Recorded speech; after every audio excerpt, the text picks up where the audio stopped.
Bonsoir, merci de nous rejoindre pour cette soirée spéciale consacrée aux élections législatives sur France 3. Bienvenue sur ce plateau que nous avons choisi de décentraliser au cœur de notre région, à Avrillé, dans le Maine-et-Loire. Dans un mois pile, nous serons à la veille du second tour de ces élections législatives, déterminantes pour savoir si Emmanuel Macron disposera, comme il y a 5 ans, d'une majorité à l'Assemblée nationale pour appliquer son programme, ou s'il sera contraint à une cohabitation dès le début de son mandat.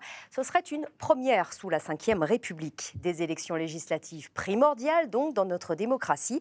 Et pour vous permettre de vous faire votre opinion, de savoir pour quelle candidate ou candidat vous voterez les 12 et 19 juin prochains, France 3 organise à partir de ce soir 5 débats pour nos 5 départements. Le Maine-et-Loire mercredi prochain, la Mayenne et la Loire-Atlantique le 1er juin.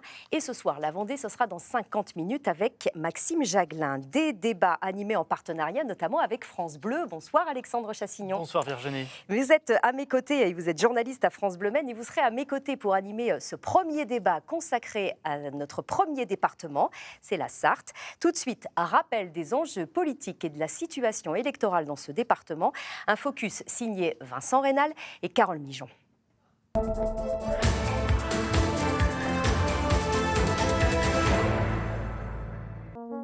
La Sarthe compte 5 circonscriptions, un département protéiforme en termes de représentation politique. Ici, 2 sortants ont décidé de jeter l'éponge, tous 2 issus de la majorité présidentielle. Dans la première circonscription, c'est le cas de Damien Pichereau, tombeur de Christelle Morancé en 2017. Ici, on a voté majoritairement Emmanuel Macron à plus de 60% au 2e tour de la présidentielle. C'est aussi le cas dans la 3e pour la députée sortante Pascale Fontenelle-Persone, élue en 2017 sous la bannière La République En Marche. La 2e circonscription est à gauche depuis 2007. Ici, la campagne s'annonce houleuse. La députée sortante, Marietta Caramanli, exclue du Parti socialiste en 2020 pour avoir brigué la mairie du Mans face à Stéphane Le Foll, se retrouve investie par la NUPS, une union de la gauche qui fait débat au sein du PS sartois. La 4e est une circonscription emblématique. Fief de François Fillon dès 88, elle bascule à gauche en 2012.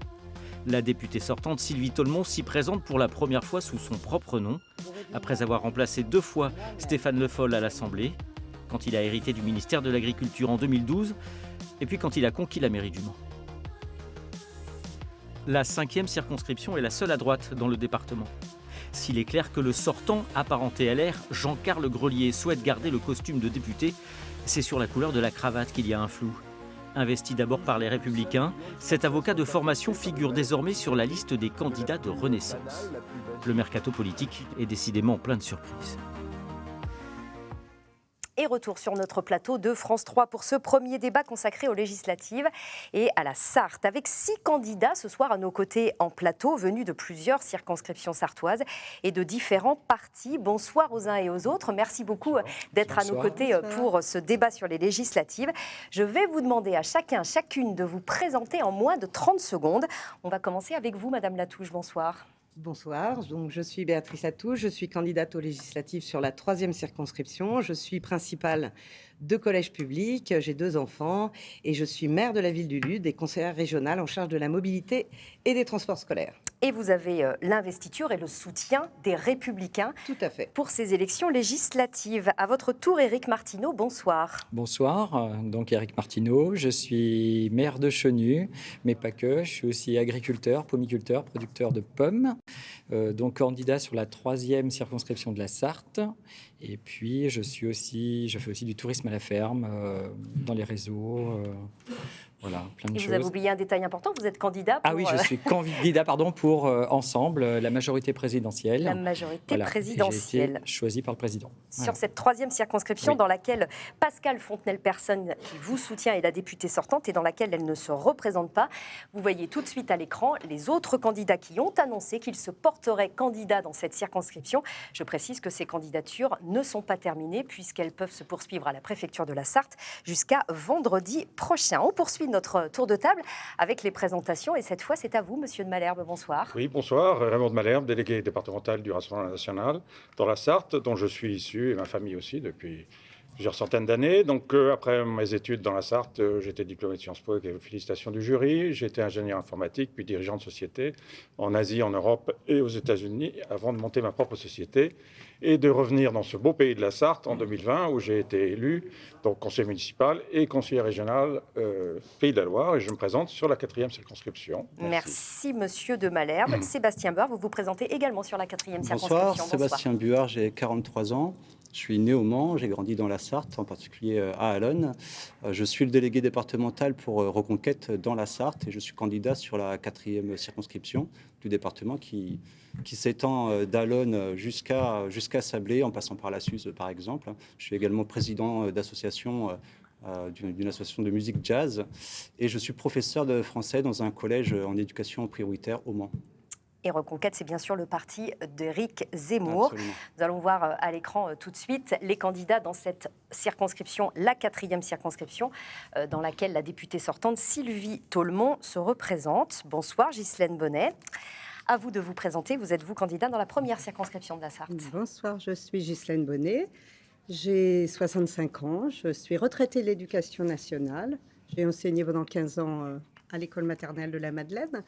Et je suis plus particulièrement impliquée au Secours populaire, qui est, comme je dis souvent, mes jambes et mes mains. Le Secours populaire et ma tête étant dédiée à la gauche. Et je me présente dans la 1re circonscription du Mans, sous la bannière NUPS. La bannière Nouvelle NUPS. Union populaire, écologique et sociale. Et de la France Insoumise. Et je suis France Insoumise. On va voir tout de suite la liste des autres candidats qui ont annoncé qu'ils se porteraient candidats dans cette 1re circonscription de la Sarthe. Et nous vous retrouvons à présent Christophe Counil. Vous êtes le dernier à pouvoir vous présenter. Vous avez 30 secondes. Bonsoir. Oui, donc Christophe Counil, 49 ans. Je suis professeur d'histoire-géographie au lycée Yourcenar-Romans, conseiller départemental des quartiers sud, 2e adjoint au maire du Mans. Et je serai candidat suppléant sur la 2e circonscription. Et ce soir, ici, je représente le Parti socialiste qui, localement, a décidé de faire vivre ce courant social-démocrate et européen. Et on va en parler dans un instant. La députée sortante sur cette 2e circonscription, c'est Marietta Karamanli, qui se présente à nouveau. Vous voyez la liste de tous ces candidats. Il nous reste une 5e circonscription dans la Sarthe. C'est d'ailleurs la 5e. 8 candidats ont annoncé qu'ils se présenteraient, dont le député sortant Jean-Carl Grenier, qui était apparenté Les Républicains jusqu'à il y a derniers jours, et qui se présente désormais sous la bannière de la majorité présidentielle. Christophe Counil, vous l'avez dit à l'instant, vous êtes candidat suppléant et vous êtes sur cette 2e circonscription de Sarthe. Est-ce que vous considérez que vous êtes un dissident, un frondeur, puisque vous vous présentez contre une candidate NUPS? Absolument pas. Je suis candidat du Parti socialiste. Je suis adhérent du Parti socialiste depuis 32 ans. J'incarne aujourd'hui ce courant que j'ai dit tout à l'heure, social, démocrate, européen. Et c'est vrai que nous présentons localement dans les 5 circonscriptions parce que nous avons un désaccord très franc avec Jean-Luc Mélenchon et avec cette alliance qui est faite un peu de briques et de broc et surtout qui s'est faite au détriment des valeurs que nous portons tous individuellement. Est-ce que ce n'est pas cette non-union un peu du perdant-perdant sur le court terme et les législatives, Ghislaine Bonnet, puisque vous représentez la NUPS? Moi, je représente effectivement la nouvelle Union populaire et... En fait, la vraie gauche, c'est nous. C'est nous la vraie gauche. Nous avons fait une alliance extraordinaire. En 13 jours et 13 nuits, nous avons réussi un tour de force incroyable de nous allier, tous les partis de gauche. Voilà. Et en fait, tous ceux qui sont ici présents, tous les autres partis, moi je constate que ce ne sont pas des partis de gauche. Vous considérez que le Parti socialiste et Muriel Cabaret ou les Christophe Counil ne sont pas des candidats de gauche? Très exactement, c'est-à-dire que les personnes qui se présentent en face de nous vont faire quoi? Ils vont faire gagner les candidats d'Emmanuel Macron, au final. Vous dites donc, chacun fait sa campagne, les électeurs choisiront. Je suppose que vous n'êtes pas tout à fait d'accord, Christophe Counil, avec cette vision. Moi, je ne vais pas rentrer dans ce débat qui n'est pas intéressant. On défend des valeurs, en tout cas. Moi, je sais quelles sont les miennes, je sais d'où je viens, je sais ce que je porte aujourd'hui avec mes camarades. Et clairement, on ne se retrouve pas derrière Jean-Luc Mélenchon sur toute une série de questions. La laïcité, l'Europe, la politique écologique, la politique sociale. Donc on peut toujours faire tous les tripatouillages que l'on veut en 13 jours, 13 nuits, c'est possible. Mais au final, il faut laisser le choix aux électeurs. Et en tout cas, dans la Sarthe, c'est ce qu'on leur propose. Et ça a été aussi le choix de Stéphane Le Foll, qui très clairement a pesé pour aller contre cette union. Vous le suivez, vous avez rappelé, vous êtes son deuxième adjoint à la mairie de Nantes. Vous êtes en phase. La mairie du Mans. À la mairie du Mans, pardon. Oui, À la on est mairie en du Mans. phase, Vous êtes plutôt. en phase sur cette question Tout à fait. politique et cette fronde, on peut l'appeler ainsi au Je ne sein me du considère parti. pas du tout comme un frondeur. Stéphane Je Le suis Foll, lui, utilise le socialiste. terme de mener la dissidence. Il l'a dit. Vous vous reconnaissez pas dans cette expression? Non, moi je ne suis pas dissident du Parti socialiste, je suis candidat du Parti socialiste et je suis mandaté par les militants et par ma fédération pour porter nos couleurs.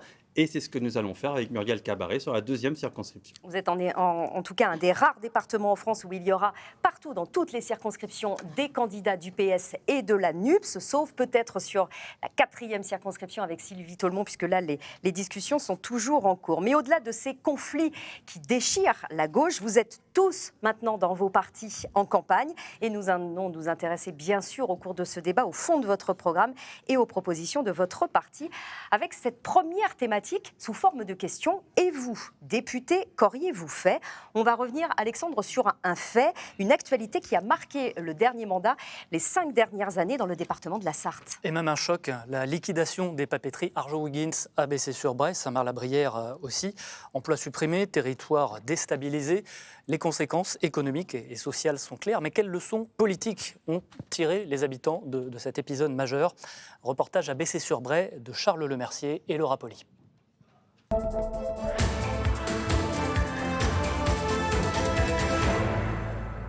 Dans le bassin de Bessay-sur-Bray, qui n'a pas eu un ami, un voisin ou un fils qui a travaillé à Arjowiggins.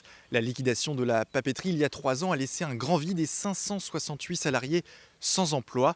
Après le choc, que reste-t-il de cet épisode dramatique? Nous allons poser la question aux habitants. Bonjour messieurs, dames. Bonjour. On fait un sujet politique, un peu bilan. C'est quand même inadmissible, autant de monde qui travaillait sur cette usine-là. Et puis c'était une usine formidable au niveau salaire et tout. Vraiment, c'était terrible. Comment est la vie depuis que c'est terminé ici à C'est Bessay? beaucoup plus calme. On vit plus. On vit, mais beaucoup moins bien. Est-ce que vous pensez que les élus, que ce soit la députée par exemple, ont joué leur rôle dans ce dossier? Je pense qu'ils ont fait qu'ils ont pu, mais bon, il y avait quelqu'un au-dessus.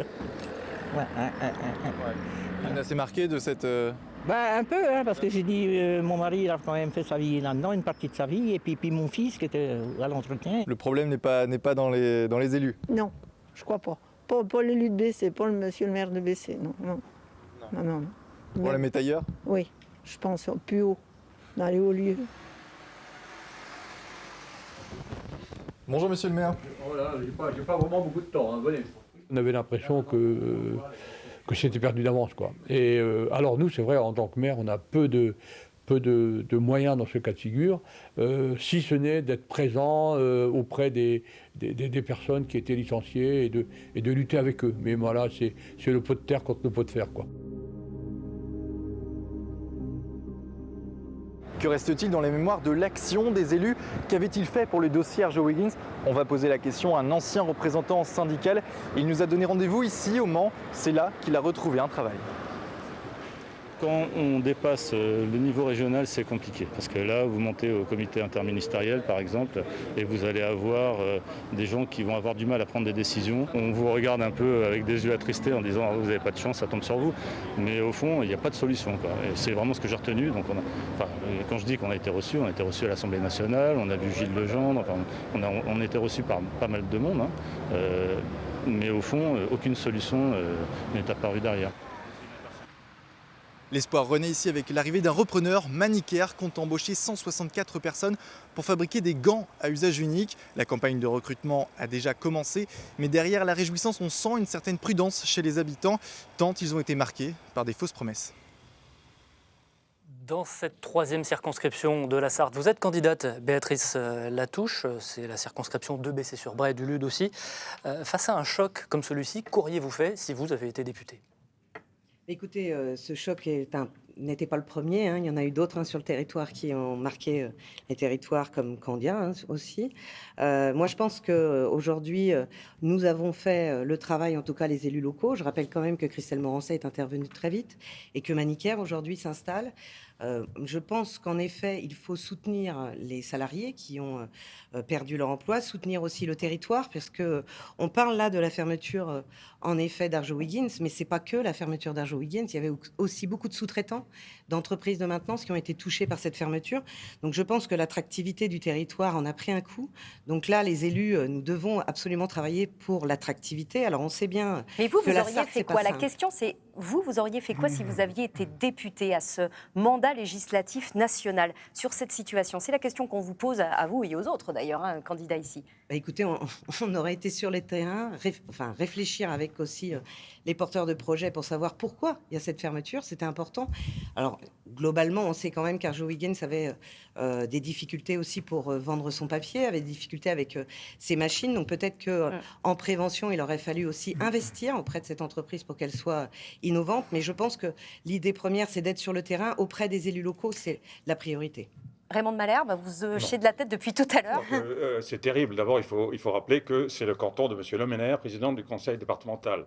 Il y a une collusion totale entre les gouvernements LR, LREM, PS aussi, et les prédateurs financiers depuis 20 ans. Et c'est ce qui se passait là. C'est-à-dire qu'on a eu un passage de la famille Fournier qui a vendu sa PME c'est devenu Arjo-Marie Priou. Ensuite, ça a été vendu au groupe Worms Agnelli. On ne va pas refaire toute l'histoire dont sont venus les Lebar. Qui est compliqué L'avant-dernier PDG, il se retrouve au conseil d'administration d'Atos avec M. Breton et M. Édouard Philippe. Est-ce que vous avez des mesures, si vous Alors, étiez les mesures, c'est très législateur, simple, député, c'est qu'il faut que les élus pour ce problème connaissent le problème du cynisme financier et anticipent. Je pense que dorénavant, il faut que les élus départementaux et nationaux aient un droit de visa dès que les entreprises embauchent plus de 50 personnes sur ce qui se passe, sur les acquisitions. À quel niveau? Un droit de visa sur quoi? Il faut revenir sur les acquisitions, sur les démarches financières, pour au moins prévenir. Il faut également revenir sur la loi El Khomri, sur la loi du secret des affaires, qui ont été mis en place par les socialistes et par les macronistes, qui ont donné les mains libres aux prédateurs financiers. On a affaire à des prédateurs financiers. Monsieur Lebar est l'une des 500 premières fortunes de France. Et son père vend actuellement sa collection d'art sur Christie's à des millions. Nous sommes pour l'imposition financière de toutes les plus-values artistiques. Merci, Monsieur Malherbe. Monsieur Martineau, on voit que Monsieur Malherbe me met à peu près dans le même sac tous les partis qui ont été au gouvernement. Le vôtre, celui pour lequel vous vous présentez, est au gouvernement depuis 5 ans. Est-ce qu'il n'a pas fait ce qu'il fallait dans une situation de délocalisation industrielle pour aller au-delà d'Arjowiggins? Alors, si, je sais qu'au territoire, enfin sur le territoire et localement, Pascale Fontenelle, qui est donc qui était la députée sortante et qui est toujours députée à ce jour, voilà, elle a toujours tout fait avec Christelle Morancet, justement, pour trouver des solutions, pour essayer de maintenir l'activité sur Arjowiggins. Bon, ça n'a pas pu être possible d'aller plus loin. C'est pour ça qu'elle a fait intervenir Jacqueline Gouraud et qui, pour arriver à reconstruire quelque chose là maintenant avec Manicare, donc qui est le programme donc justement. Et ça veut dire que pour vous, les d'industrie. politiques locaux, nationaux, députés ont fait le travail? Pascale Fontenelle, oui, elle a fait le travail. Elle est venue sur le terrain, elle a rencontré, elle a essayé, elle a fait venir, donc je vous dis que Jacqueline Gouraud, que ce soit aussi Agnès Pannier, donc vous dites que voilà. ça a fonctionné de ce oui, côté-là. Madame Bonnet, vous demandez la parole depuis tout à l'heure. Oui, parce que moi j'entends parler de montage financier. C'est un peu vrai ce que vous dites, il y a des montages financiers qui ne sont pas acceptables. Mais moi, je n'ai pas entendu parler des salariés dans tout ça. Les salariés sont quand même les premières victimes de cette situation. Licenciés, hein. Voilà, 568 licenciés, c'est quand même pas rien. Ces 568 licenciés, peut-être qu'ils auraient pu avoir leur mot à dire. Pourquoi est-ce que les salariés n'ont pas un droit de veto sur des grandes décisions comme ça qui sont prises? Pourquoi est-ce que leur outil de production, en l'occurrence les papeteries Arjowiggins, pourquoi est-ce qu'elles appartiennent à un patron, à un décideur, mais ils pourraient tout à fait être associés à toutes ces décisions. Et vous pourriez légiférer dans ce sens si vous étiez élu? Oui. Moi, je voudrais participer à une majorité qui va s'opposer, qui va voter et rééquilibrer les forces entre la finance et entre les besoins de la population. Il faut partir des besoins de la population. Les besoins de la population, c'est d'avoir du boulot, c'est d'avoir des entreprises sur le territoire, et il faut absolument qu'ils soient complètement impliqués. Ça veut dire s'ingérer dans les activités, les finances d'une entreprise? Non, c'est pas s'ingérer, c'est pas s'ingérer. Laissez répondre Madame Bonnet. Non, c'est pas s'ingérer. Non, c'est pas s'ingérer, c'est pas s'ingérer. Ce sont des personnes qui travaillent, qui doivent avoir, moi il me semble, le droit de prendre des décisions. s'ils avaient dit non ils auraient proposé quelque chose. Je leur fais confiance. Ils auraient proposé quelque chose. Ça s'est fait dans mais s'ils avaient dit non à la fermeture, comment ça serait passé? Ils auraient pu monter tout à l'heure, la question m'a été demandée, peut-être. qu'est-ce que vous faites comme député là aujourd'hui? Vous feriez quoi? Vous auriez fait quoi avec les salariés? Quelle solution? Rapidement. Oui. Moi, en tant que députée, je serais allée avec eux et j'aurais essayé de trouver une solution, mais une vraie solution. Mais une solution, par exemple, monter une coopérative, ça se fait et ça marche très très bien. Monsieur Buard, quelle serait votre solution, si vous étiez député, si vous aviez été face à cette situation? Merci. Je crois que des solutions, on se rappelle, certains salariés, dans le monde du pôle recherche d'Arjowiggins, avaient apporté des solutions. Il y avait quand même un projet de reprise économique. Ils avaient la solution de créer en fait des couverts en carton, parce qu'on sortait de l'ère du plastique, avec les plastiques interdits dans les produits de consommation. Et donc ils avaient élaboré tout un projet qui avait été jugé, d'ailleurs qui avait été expertisé et jugé très réaliste. Et puis ensuite, la direction d'Arjowiggins avait jugé. Donc vous auriez soutenu ce projet en tant que député si vous aviez été aux manettes? Dans un premier temps, j'aurais soutenu ce projet. Dans un deuxième temps, peut-être qu'on a la mémoire courte, mais quel souvenir on garde d'Arjowiggins pour les employés, mais comme pour l'ensemble de la Sarthe, ça a été une vraie catastrophe en Sarthe, c'était inédit comme situation. On a un sentiment d'impuissance politique totale. Moi, je suis d'accord pour dire que les élus régions ont mouillé la chemise. On se rappelle, au niveau des ministères, on a mouillé la chemise aussi. Enfin, vraiment, on a l'impression que les pouvoirs publics ont fait tout ce qu'ils pouvaient faire pour sauver cette entreprise. Simplement, ça n'a pas marché. Ouais. Il y avait un plan de reprise à 40 millions d'euros. Et la région et l'État avaient trouvé 20 millions d'euros pour financer. Et les délais étaient ensuite trop courts pour pouvoir apporter les 20 millions restants. Pourquoi est-ce que l'État et la région n'est pas allé au-delà des 20 millions d'euros? Parce qu'il y a une réglementation... Donc un État plus interventionniste, c'est ce que vous auriez... Parce qu'il y a une réglementation européenne qui interdit en cas de reprise aux finances publiques de dépasser 50% des finances. Et donc dans ce cas-là, on voit bien qu'en fait, et tout à l'heure, ça a été dit par l'élu, ça a été dit aussi par la petite dame qui parlait dans le reportage, on voit bien qu'il y a une véritable impuissance publique. Et qu'à ce moment-là, l'Europe, c'est-à-dire des instances supranationales, finalement, on n'arrive pas à dépasser ça. Je pense que vraiment l'intérêt des Français, des Sartois, des employés, mais aussi des entrepreneurs qui étaient aussi, à mon avis, qui ont été très atteints par cette situation, c'est justement un moment de tordre aussi un petit peu la réglementation européenne quand elle va contre l'intérêt national. Donc nous, on demande plus de souveraineté et la possibilité Sébastien Buard d'imposer... Pour boucler ce tour de table, Christophe Counil, il y avait aussi un site d'Arjo, il y a toujours d'ailleurs, il a été repris sur votre circonscription, la deuxième à Saint-Marc-la-Brière, mais est-ce que l'État ou même l'Europe, a été au rendez-vous sur ce dossier industriel majeur? Je crois qu'il faut dépasser le cas spécifique de cette entreprise. Béatrice Latouche l'a dit tout à l'heure, d'autres entreprises ont été frappées partout sur le territoire. Moi, je me souviens avoir été à la rencontre des salariés de Candia au Lude à l'époque où le site a fermé. Et toutes ces fermetures de sites laissent sur le carreau des tas d'ouvriers et déstabilise complètement des territoires. Et à un moment, il faut que la puissance publique se donne les moyens d'agir. Comment peut-on agir sur ce genre de choses? Eh bien, il faut protéger notre industrie. Protéger notre industrie, c'est exactement faire le contraire de ce que propose mon voisin. C'est plus d'Europe. Il faut justement que l'Europe soit en capacité, à ses frontières extérieures, de protéger son marché par rapport à des concurrents, notamment asiatiques, qui sont complètement déloyaux. Ils sont déloyaux d'un point de vue social, d'un point de vue environnemental. Et si demain, on a plus d'Europe, qu'on est en capacité aux frontières de l'Union européenne d'augmenter les taxes à l'importation, on est en capacité de protéger notre industrie et donc de faire en sorte que ce genre d'entreprise ne connaisse pas ces difficultés. Parce que derrière tout ça, c'est quoi? C'est des appareils productifs qui sont vieillissants et c'est des concurrences déloyales des pays émergents. Donc il faut, sur ce dossier, comme sur d'autres, beaucoup plus d'Europe. Plus d'État pour les Mais l'État, a quand même fait des choses, parce que justement, avec ses plans de France Relance 2030, par exemple, il y a quand même des gros projets. Alors, ok, c'est peut-être pas sur Arjo, mais je pense à Tekalimit, je pense à Haro, où l'État a investi pratiquement 780 000 euros et 800 000 chez Haro.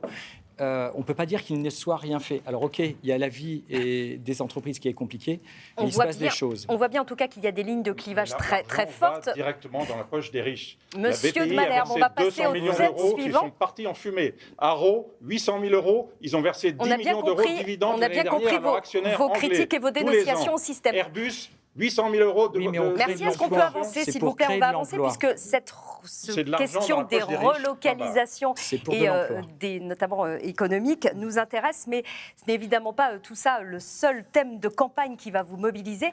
On va s'intéresser à présent à un deuxième sujet, longtemps mis au second plan, mais qui est devenu au fil des élections un des plus importants dans les campagnes municipales, régionales, présidentielles et législatives.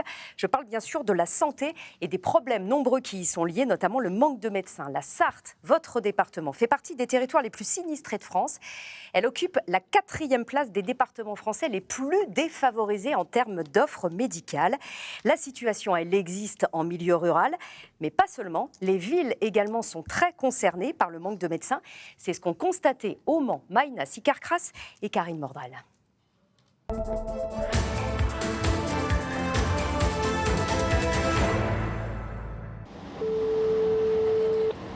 Oui, j'écoute. Bonjour, ça serait pour savoir si vous preniez des nouveaux patients, s'il vous plaît. Moi, je vous conseille de chercher par ailleurs. Si vous ne trouvez pas, vous pouvez rappeler vers septembre. Hein. Il n'y a plus aucune place disponible chez un gynécologue en ville. À l'hôpital, c'est au moins 1 an et demi d'attente. Le problème est identique pour les médecins généralistes. Au Mans, 20 000 personnes n'ont pas de médecin traitant. Comment font-ils? Qu'ont-ils à demander à nos politiques? Nous avons été leur poser la question.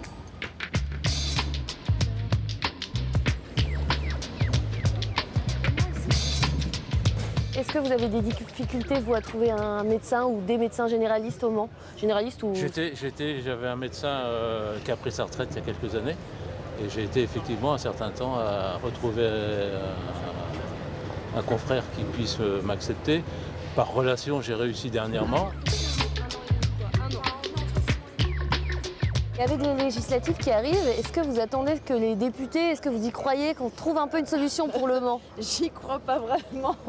Ah non, de toute façon, c'est un problème sur le long terme, ça se fait pas en 2 secondes. Il y a 10 ans qu'il fallait faire quelque chose. C'est ça, ouais. C'est à ce moment-là qu'il aurait fallu faire en sorte qu'il y ait plus de médecins qui puissent s'installer, quoi. En Sarthe, plus de 15% de la population n'ont pas de médecin traitant. Alors il y a 6 mois, une nouvelle structure a vu le jour, ici pour le moment hébergée à l'hôpital du Mans, un service de proximité médicale ouvert à tous, notamment aux patients qui n'ont pas de généraliste.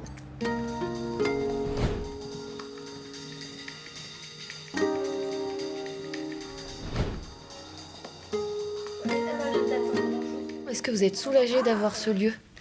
Alors, soulagée dans un sens, oui, parce que on a besoin de médecins traitants de toute façon, mais ça reste quand même assez loin de mon domicile, ça reste assez long pour trouver des rendez-vous. Parce que vous habitez où? J'habite sur la commune de Guesselard. Donc là-bas, on a une cabine de téléconsultation dans notre pharmacie, mais du coup, quand il y a besoin d'examens plus poussés, on est quand même obligé d'aller voir des médecins généralistes. Bonjour madame. Vous allez bien? Très bien. Installez-vous. Merci. Est-ce que vous, en tant que médecin retraité qui travaille dans une structure, vous avez des attentes par rapport à des nouvelles lois ou aux politiciens ou aux futurs députés? Je ne sais pas franchement si j'attends quelque chose sur le plan politique. S'il fallait prendre des décisions drastiques, ce serait un peu l'inverse de tout ce qui s'est fait depuis longtemps, mais ça peut être réfléchi. Mais nous, ce qu'on espère avec ce centre, c'est qu'on a déjà des internes en fin d'internat qui viennent ici se former, et ce qu'on espère, c'est motiver ces internes qui viennent chez nous pour qu'ils restent sur le territoire. Faut-il légiférer sur la question des déserts médicaux? Vous l'avez compris, cela fait débat, autant chez les médecins que chez les patients. En tout cas, ce qui est certain, c'est qu'ici au Mans, depuis 7 ans, c'est une trentaine de médecins qui sont partis à la retraite. La situation est aujourd'hui plus que critique. Et oui, une situation compliquée et qui ne va pas s'arranger, vous venez de le comprendre, puisque la Sarthe est un des départements français où la moyenne d'âge des médecins est la plus élevée, ce qui augure donc, vous l'avez entendu, de nombreux départs à la retraite très prochainement. Éric Martineau, Laure Artrus est une médecin sartoise qui est présidente de l'association des citoyens contre les déserts médicaux dans la Sarthe, a affirmé il y a quelques jours, le gouvernement doit avoir le courage de prendre des mesures qui vont déplaire aux médecins.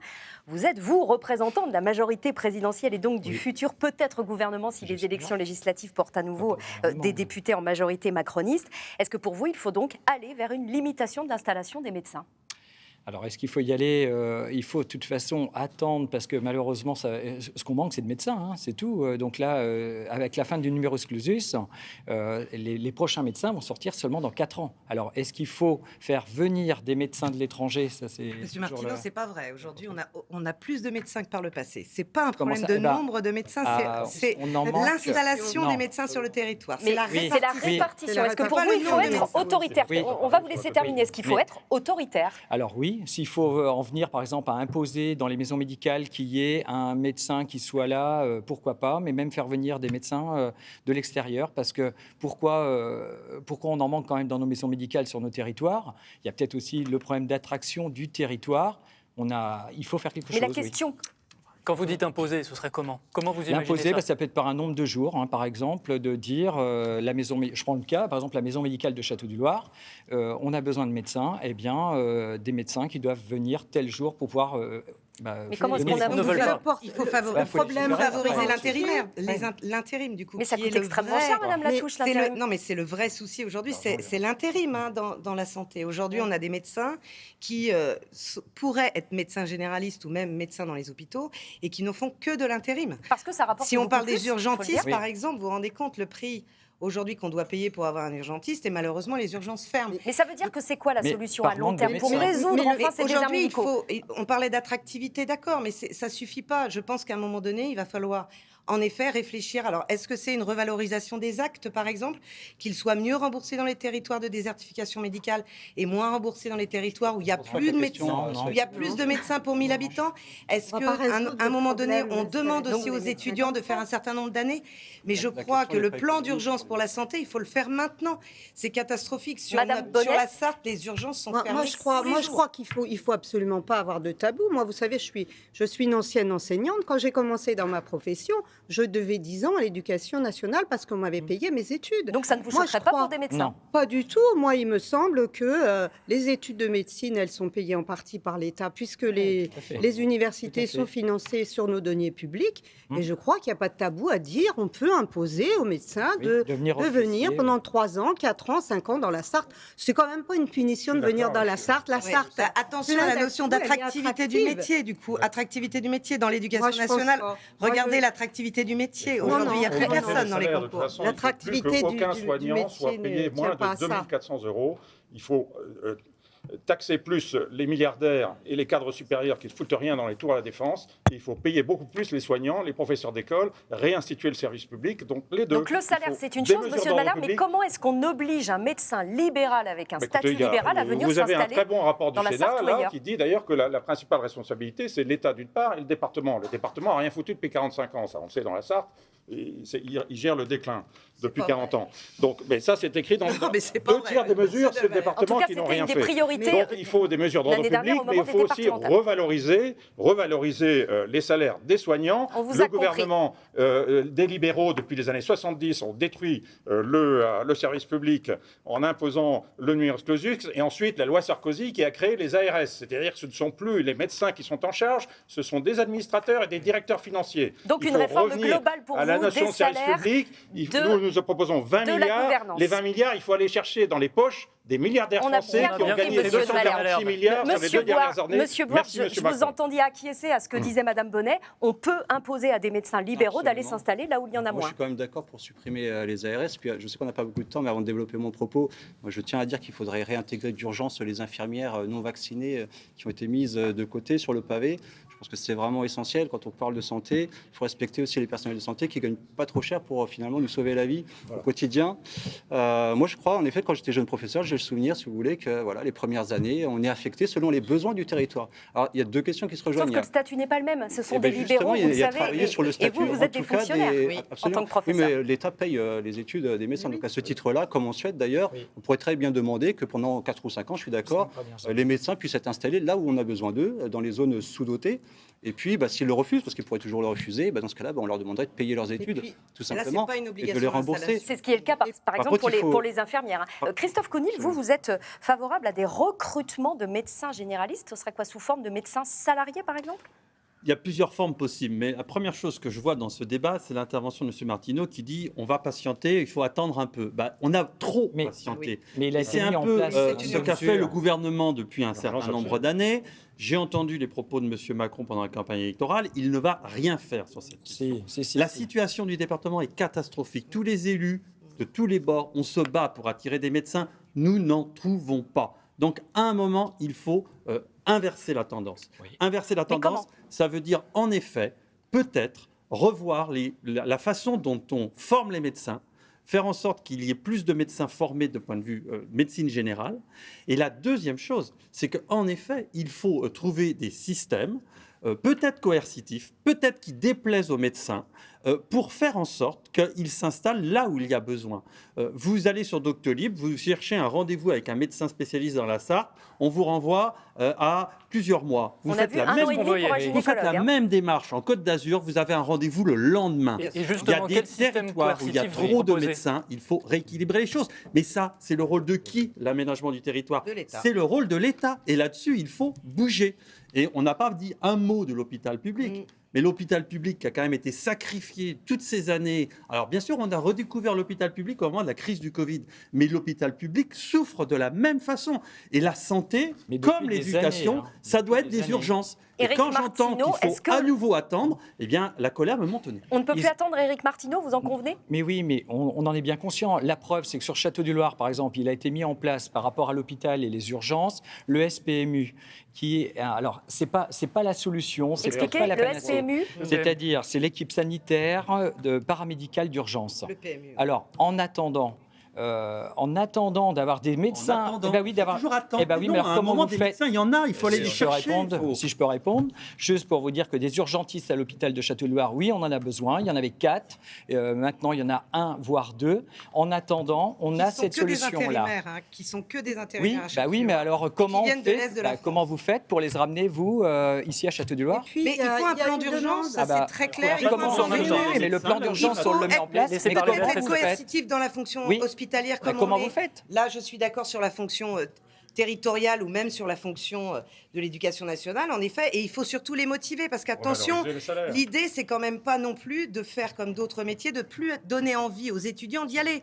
Si on est trop coercitif et qu'en plus les salaires sont faibles, on n'aura pas non plus de candidats. Donc à un moment donné, attention de Madame Bonnet, et on terminera sur cette partie complètement rapidement. Madame Bonnet, il y a aussi une autre demande des professionnels de santé qu'il faut entendre, c'est qu'ils disent tous qu'ils veulent travailler en équipe. Oui. Pourquoi travailler en équipe? Pour pas être tout seul, abandonné, installer des maisons médicales. Sauf que les maisons médicales, il s'en est multiplié et que le plus compliqué, c'est d'y justement, il faut proposer cette offre-là et en plus, pas avoir le tabou de demander, d'imposer aux médecins de venir dans les territoires. Il ne faut pas que le bâton, ça c'est clair, il faut aussi la carotte, sinon on n'aura plus d'étudiants. Et les accueillir en groupe, parce qu'un seul médecin, ça ne fait pas rêver, mais 4-5 qui sortent de la fac, ça peut aller. Martineau, c'est un débat sans fin qu'on peut avoir sur la santé à la fois d'un point de vue médical et puis hospitalier bien sûr, mais on va avancer dans ce débat pour aborder un nouveau thème, Alexandre, c'est l'écologie. Oui, avec notamment la production d'électricité propre. La transition est en cours avec des renouvelables qui s'installent partout en France à une vitesse variable selon les territoires. La Sarthe est l'un des départements dans le Grand Ouest où il y a pour l'instant le moins d'éoliennes. Elle symbolise à la fois le changement mais aussi la contestation. Nathan Vildy et Marc Yvon.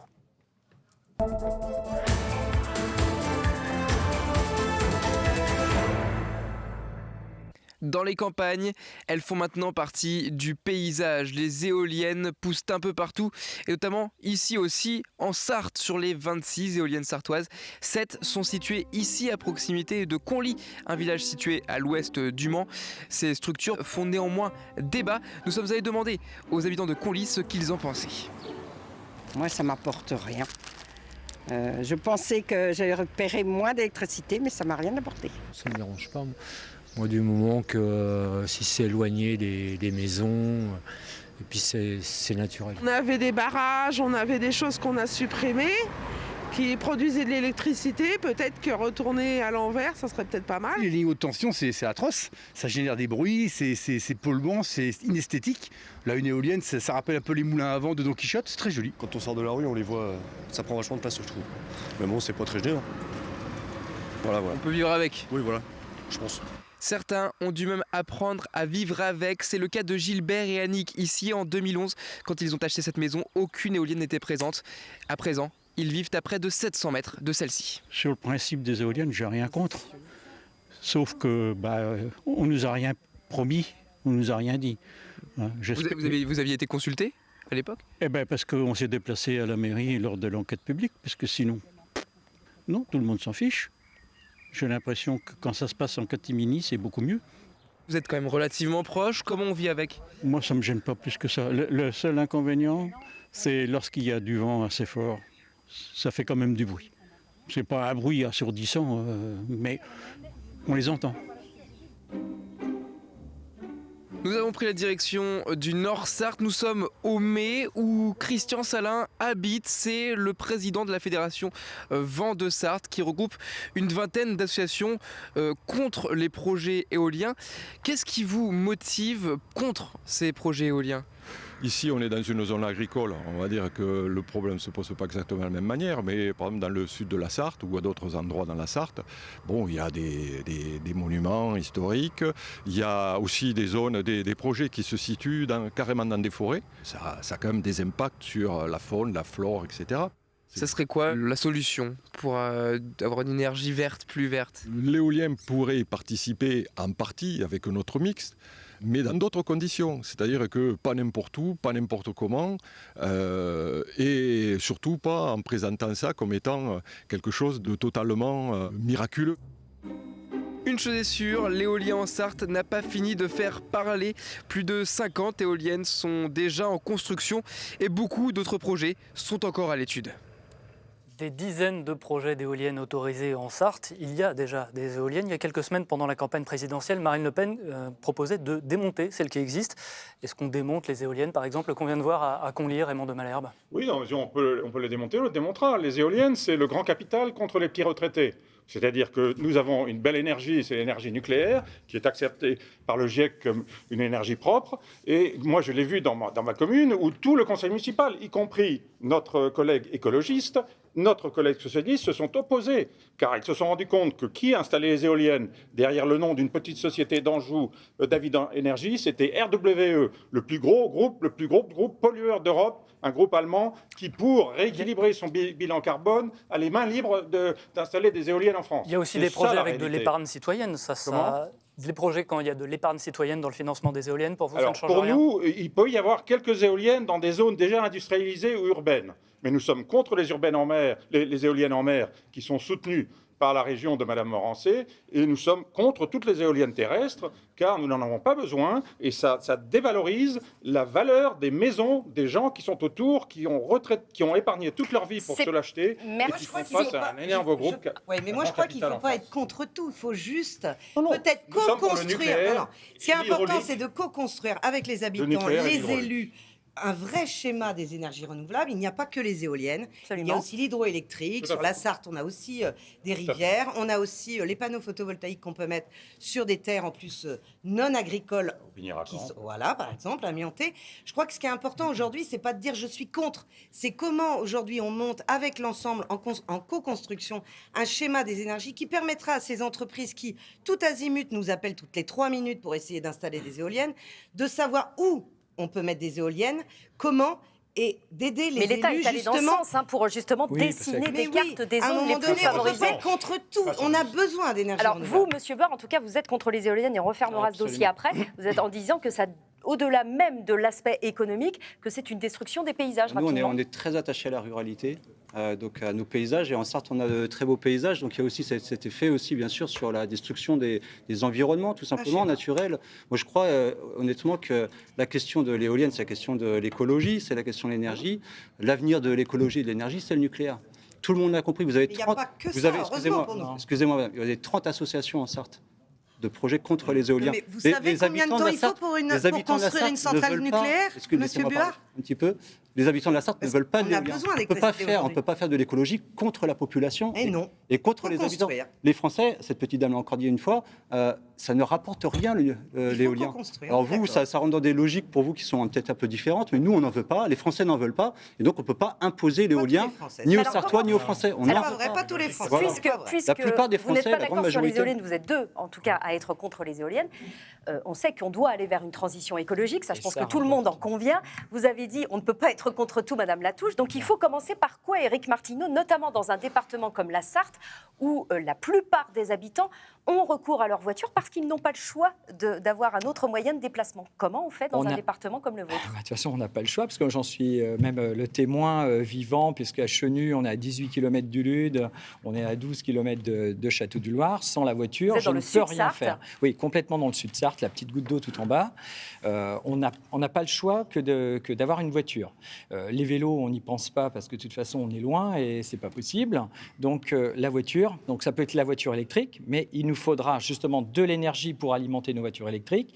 Dans le gouvernement, dans le projet d'Emmanuel Macron, justement, il y a les voitures électriques à 100 € qui seront mises en place, mais on n'aura pas le choix. Mais on n'aura pas le choix d'avoir aussi des énergies renouvelables, une mixité, ça c'est sûr, du nucléaire, de l'éolien. Poursuivre en fait sur la lancée avec le nucléaire. Mais vous dites qu'il n'y a pas le choix que de prendre sa voiture en milieu rural. Ah Je non, suis il y a pas le d'accord choix. avec vous. Il n'y a pas le choix. Non. Le problème, il est là, c'est qu'il n'y a pas le choix. Pourquoi il y a plein de gares qui ont été fermées? Pourquoi est-ce Oui, mais moi, je suis à 6 qu'on ne remaille kilomètres d'une pas le gare. territoire avec une offre de transport public, une vraie offre de transport public, des trains, Mais il y a des déjà des bus, partenariats pour ça, l'État, la aussi région. Donc, la des voitures réouverture de lignes, partagées, c'est ce que la vous préconisez, ça réouverture coûte des lignes, extrêmement cher. absolument, il faut absolument ça répond pas remailler le forcément aux territoire. besoins. Ça coûte cher sur le coût, mais le coût lié à toutes les émissions de CO2, on le voit bien là, hein, vous avez vu la canicule, là on est au mois de mai, une canicule déjà qui commence, il y a de la sécheresse. Donc c'est un moyen de lutter aussi contre le réchauffement climatique. Monsieur Counil, on ne vous a pas entendu sur ce point. Ce qui point. coûtera plus cher, c'est de ne rien faire.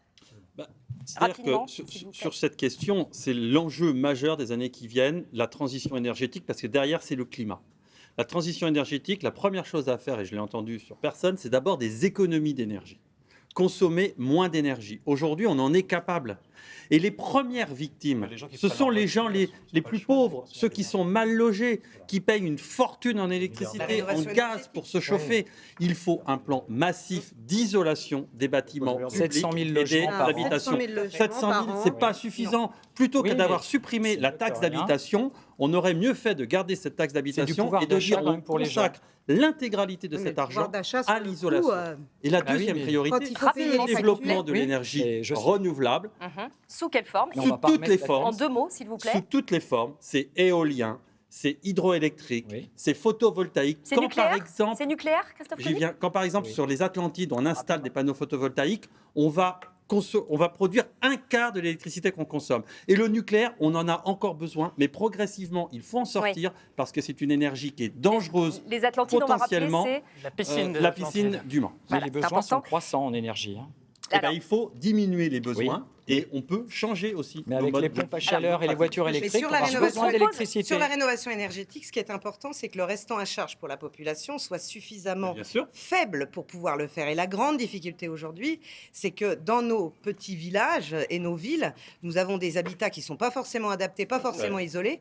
Et aujourd'hui, les primes qu'il y a, ça ne suffit pas. Ça ne suffit plus. Il faut un investissement massif. On s'achemine très rapidement vers la fin de ce débat. Je vous propose, en lien un petit peu avec le sujet qu'on vient d'évoquer, de me répondre, et je vous demande vraiment de jouer le jeu par un pour ou contre à la question que je vais vous poser. Est-ce que vous êtes pour ou contre pour lutter contre le réchauffement climatique, pour ou contre une baisse des limitations de vitesse sur les routes? Ghislaine Bonnet. Pourquoi pas? Pourquoi pas?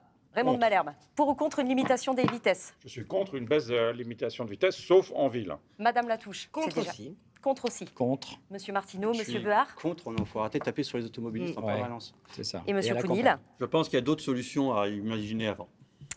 Pour ou contre, deuxième question, un moratoire sur les zones commerciales. Et si on en parle, Alexandre, c'est qu'il y a un sujet très rapidement qui est concernant dans la Sarthe. À Bénère, à côté du Mans, entre Le Mans et Ivry-l'Évêque, un projet de centre commercial avec un hypermarché Leclerc et un magasin Ikea. Le permis est accordé, le chantier n'est pas commencé. Est-ce que vous êtes pour ou contre un moratoire sur les zones commerciales, Madame Latouche? Je suis pour, puisque moi, je souhaite la revitalisation des centres-bourgs, en priorité. Monsieur de Malherbe. Je suis également pour un moratoire, car il faut soutenir les petits artisans, les petits commerçants et nos centres-bourgs. Monsieur Counil. Pour. Pour un moratoire. Y Monsieur compris Board. pour Benner. Y compris pour Benner. Parce qu'on rappelle que vous êtes un adjoint au maire du Mans. Tout à fait, mais il faut aujourd'hui arrêter de consommer de l'espace agricole et naturel, notamment au profit de ce genre de supermarché dont on n'a plus besoin aujourd'hui sur le Mans. Monsieur Board, Moi, pour ou contre un si j'habite moratoire? à côté de Benner, j'ai suivi un peu l'histoire de cette lutte. Je suis pour, et notamment pour la vitalité des petites communes aussi. Tout à fait. Ça parle aussi de la ruralité, que vous connaissez bien. Je rappelle que vous êtes maire de Chenu. Oui. Monsieur Martineau, vous êtes pour ou contre un moratoire sur les zones Alors, commerciales? je suis pour aussi, pour la même raison, c'est-à-dire qu'il y a déjà suffisamment de petits supermarchés, de magasins dans nos petits villages. Si on veut les sauver, ça ne sert à rien d'en reconstruire d'autres. Et je pense aux agriculteurs qui sont à chaque fois expropriés. On enlève toujours de la terre agricole. Là, on va s'en rendre compte avec la sécheresse qu'on est en train de vivre. Comment on va manger? Posons-nous la vraie question. Pour ou contre, Madame Bonnet, un moratoire sur les zones commerciales? Le moratoire, bien sûr, et contre la bétonisation à tout va des espaces agricoles en particulier. Dernière question, et je vous demande d'y répondre vraiment très rapidement. Pour ou contre conditionner le RSA à une activité? Monsieur Martineau, c'est une proposition d'Emmanuel Macron. Eh ben, je suis pour, parce que même moi-même, pour trouver des cueilleurs pour les pommes, c'est très difficile. Là, il y a l'éclaircissage qui commence au mois de juin et on trouve personne. Donc vous voudriez que les bénéficiaires du RSA puissent devenir de la main-d'œuvre pour vous? Qui remettent les gens au travail, parce qu'il y a du travail. Alors, ok, c'est peut-être de l'emploi saisonnier, mais qui va donner le pied à l'étrier pour pouvoir reprendre une activité. Monsieur Buard, vous êtes pour ou contre conditionner le RSA à une activité? Moi, je suis pour, à partir du moment où le travail rapporte plus que l'assistanat. Monsieur Counil. Moi, je suis complètement contre le travail forcé tel que l'envisage Monsieur Martineau. Vous parliez d'un travail forcé. Non, c'est pas un travail forcé. Non. Pour ou contre conditionner le RSA à une activité, Béatrice Latouche? Eh ben moi, je suis contre, parce que si on aide les personnes en difficulté, c'est pas pour les forcer derrière, et surtout pour les personnes handicapées ou en difficulté d'insertion, à les faire travailler. Par contre, en effet, je suis d'accord, augmentation de la valeur du travail. Pour ou contre, Monsieur de Malherbe? Je suis contre, pour les mêmes raisons que Mme Latouche, Merci. et aussi parce que les milliardaires ont accru leur fortune de 236 milliards sur les 2 dernières années Madame grâce à M. Bonnet, Macron. conditionner le RSA à une Donc, c'est un activité? scandale. Contre, bien sûr, puisque ça s'appelle un salaire, ça s'appelle tout simplement un emploi quand on est payé. Mais voilà. il y a de l'emploi. Et ça doit, pour ça doit faire être un travail, ça s'appelle un emploi. Et Oui, pas il y en a. Créer des pas emplois, une c'est mieux. allocation. Merci beaucoup aux uns et aux autres d'avoir participé à ce débat qui n'est pas complètement terminé, puisque pour le clôturer, nous avons demandé à notre politologue Arnaud Leclerc de nous livrer son analyse et ses pronostics sur l'issue de ce scrutin des législatives dans la Sarthe. On l'écoute. Alors, rappelons d'abord peut-être que la Sarthe a été un département historique tenu par la droite républicaine, mais toujours avec un ancrage fort à gauche autour de l'agglomération du Mans. La dernière fois, en 2017, c'était relativement équilibré, puisque 2 députés pour la majorité présidentielle d'Emmanuel Macron, 2 députés socialistes et 1 apparenté républicain. Beaucoup se représentent, à l'exception des 2 candidats de la majorité présidentielle. Pour ceux qui se représentent, très honnêtement, l'avantage est très très fort, et donc vraisemblablement, les 2 circonscriptions qui sont à gauche vont le rester. Et puis, le candidat Jean-Carl Grelier, qui était apparenté républicain, a lui migré vers la majorité présidentielle. Il est en position structurellement favorable et devrait être reconduit. Pour les 2 circonscriptions qui étaient gagnées par le camp Emmanuel Macron en 2017, ce sera un peu plus ouvert, il y a un peu plus de contestation possible, et puis ce sont des nouveaux candidats, mais malgré tout, il y a un avantage relativement important pour pouvoir les conserver. Voilà l'analyse donc d'Arnaud Leclerc pour ce département de la Sarthe auquel nous avons consacré notre premier débat. Merci beaucoup d'y avoir participé aux uns et aux autres. Merci à vous. Merci Alexandre Châtillon de l'avoir animé à mes côtés. La soirée, bien sûr, se poursuit sur France 3 avec un 2e débat et un 2e département. C'est la Vendée. Dans un instant, vous retrouverez Maxime Jaglin et Guillaume Roblet de Ouest France.